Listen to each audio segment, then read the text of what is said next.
It has been a long road for John Paul DeGioia, but through sheer grit and determination, he has landed on top. 30 years ago, he was homeless.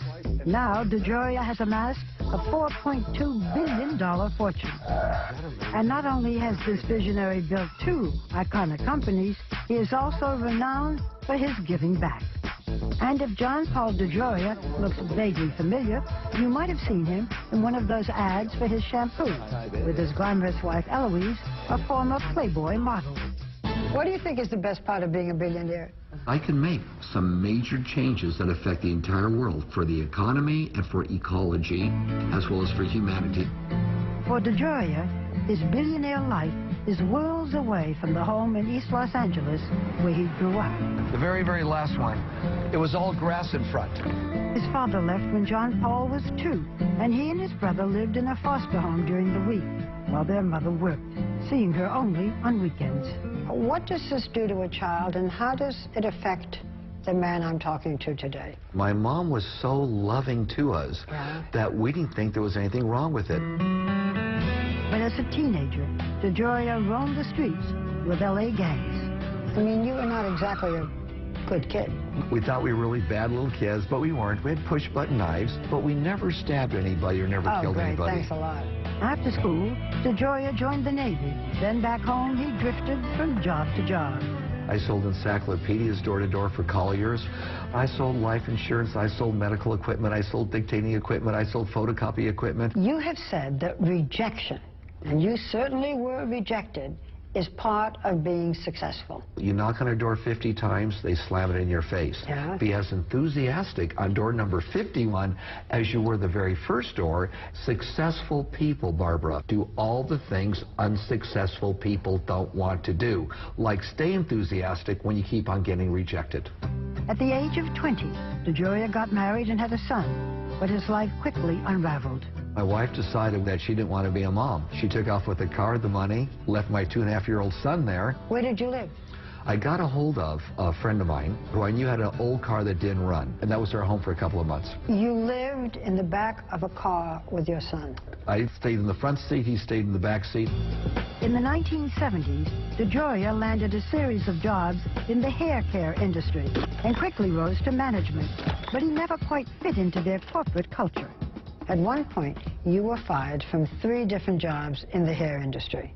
There are no coincidences. It was meant to be for me to be fired to learn these various things that I really needed to start the company. He teamed up with a hairdresser named Paul Mitchell, whom he met at a trade show. And together, they came up with a new high-quality shampoo and conditioner. You and Paul Mitchell raised $300 and some odd each. $350. He was on his last money, too. And we decided we're going to start the company. What was so great about your shampoo? Our shampoo, you only have to use once instead of twice. So for a hairdresser, it saves time and money. DeGioia began knocking on doors again, this time persuading salons to sell his own innovative product. So with $700, you made millions. Yeah, many millions, yes. No more homeless. No more homeless. Don't have to go back there anymore. John Paul Mitchell Systems became the largest privately held beauty company in the world. Tragically, in 1989, Paul Mitchell died of pancreatic cancer. DeGioia went on to run the company himself, and soon after, he would hit the jackpot again. We make the finest tequila in the world. We thought the world needed an ultra-premium tequila, and we were right. Patron Spirits has gone on to become even more successful than Paul Mitchell products. His tequila is not only filling shot glasses, it also happens to fill DeGioia's motorcycle tank. People say, is that really Patron you're pouring in there? Well, I promise you it is. And DeGioia doesn't ride with just anyone. He hits the road with his friend Peter Fonda, the star of the classic biker film Easy Rider.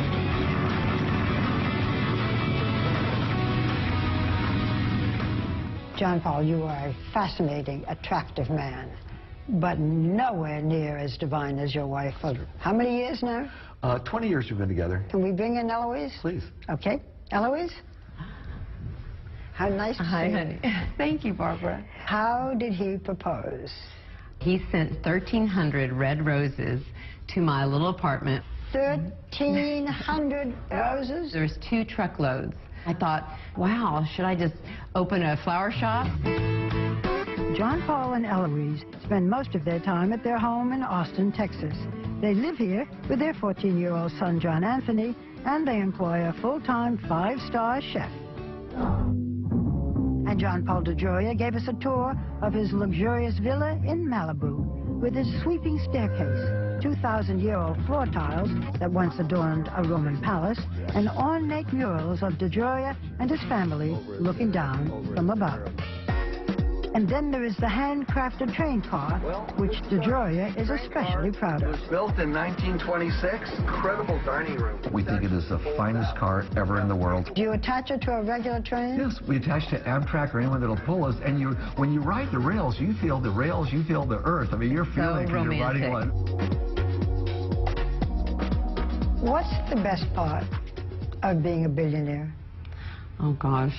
I can't even believe we are, first of all. Just no stress is financially. Just don't have to worry about that anymore. What's the worst part of being a billionaire? The worst part? Is there any? I don't think there is. Good, you're honest. Yeah. Both of you are very honest. You're unapologetic about your wealth.